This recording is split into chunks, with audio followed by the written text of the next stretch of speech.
네, 안녕하세요. 원영석입니다. 오늘도 원영석의 진정 애청해 주셔서 감사합니다. 예, 많은 구독 부탁드리고요. 제 백업 채널 문화전쟁 그리고 럼블도 많은 부탁드립니다. 홈페이지는 oneup에.com입니다. 제가 댓글란에 늘 올리도록 하겠습니다. 후원해 주신 여러분 감사합니다.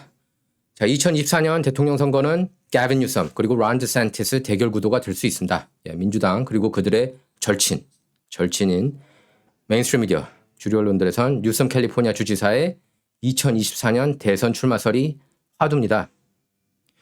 조 바이든 대통령과 카말라 해리스 부통령 지지율이 역대 최저 수준이죠. 2024년 대선 필패 카드라는 조론까지 나오고 있습니다. 일부 조사에서는 바이든 대통령 지지율이 20%대까지 하락했습니다. 바이든의 인지력 감퇴도 논란입니다. 허공에 악수를 청하는가 하면 취재진 질문에 동문서답합니다. 기자회견장에 커닝 카드를 들고 갔다가 들통나서 망신사기도 했죠. 버락 오바마 그리고 도널드 트럼프 전 대통령의 주치 출신인 로니 잭슨 연방 하원 의원은 바이든 대통령의 인지력이 군 통수권자와 국가 원수로서 적합하지 못하다고 지적했습니다.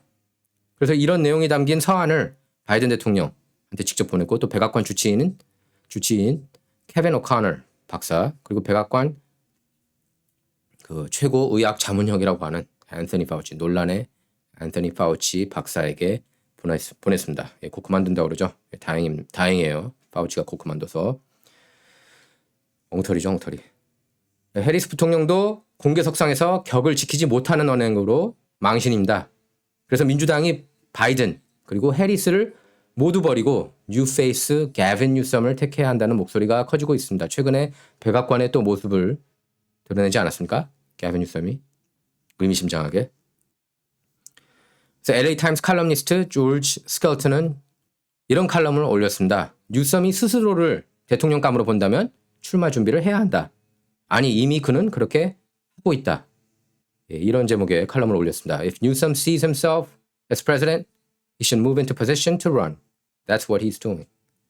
예, 이미 출마했다는 듯이 그렇게 썼어요. 그래서 뉴섬이 2024년 대권을 꿈꿀만 하다고 했습니다. 또 LA 데일리 뉴스의 톰 일라이어스 칼럼니스트도 뉴섬이 위기에 처한 민주당을 구할 인물이다 이렇게 밝혔는데요.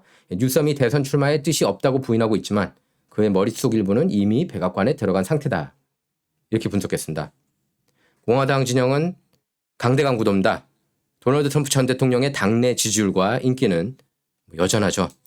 아마 2024년 장난질만 없다면은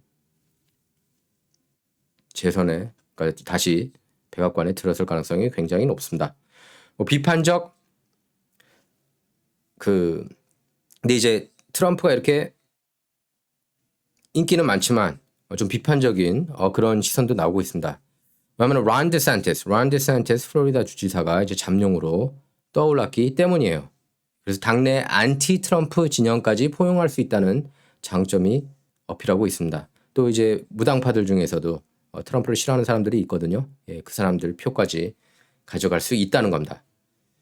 드산테스는 사사건건 바이든 정부, 메인스트림 미디어하고 대립각을 세웠죠.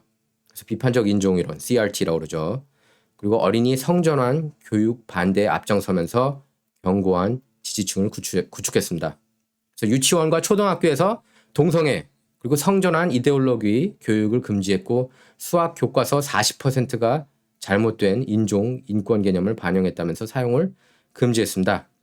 무엇보다 론 디샌티스가 뜬 이유 중에 하나는 이제 디즈니사하고 정면 충돌하면서입니다. 그래서 스타에서 슈퍼스타 정치인 대열에 올라섰습니다.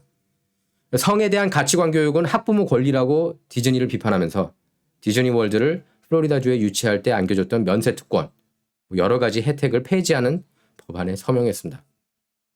LGBTQ+를 옹호하는 깨어있는 기업이다. 이렇게 막 자랑하고 다니지 않았습니까? 디즈니가. 근데 재정적으로 론 디샌티스 그 서명 때문에 연간 1억 수천만 달러 이상 손실을 보게 됐습니다. 그래서 디즈니를 일거에 입 다물게 한 모습을 보면서 보수 진영은 트럼프와 쌍벽을 이룰 인물을 찾았다며 환영했습니다. 일부 보수 진영이 트럼프보다 그 디샌티스에게 점수를 더 주는 이슈가 하나 있는데요. 바로 코로나 바이러스 백신입니다.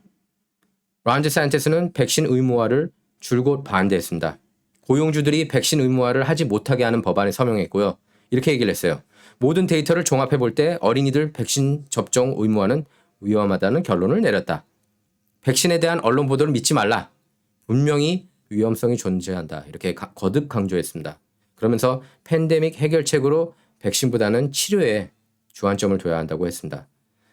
트럼프는 백신을 비판하지 못하는 처지죠. 대통령 재임 기간에 Operation Warp Speed, 초고속, 오퍼레이션 초고속이죠. Operation Warp Speed를 통해서 7개월 만에 백신을 만들었다고 자랑해 왔기 때문입니다. 작년에 빌 오라일리는 이제 팍스 뉴스 진행자 출신이죠. 보수 진영의 거물인데요. 빌 오라일리하고 히스토리 투어, 역사 투어를 했습니다. 그런데 한 유세장, 텍사스 유세장이었던 걸로 기억해요. 거기서 이제 지지자들에게 백신을 권고했다가 야유 세례를 받았습니다. 그래서 2024년 대선은 바이든 대 트럼프 재대결이 아니라 뉴섬 대 드산티스로 전환될 수가 있습니다.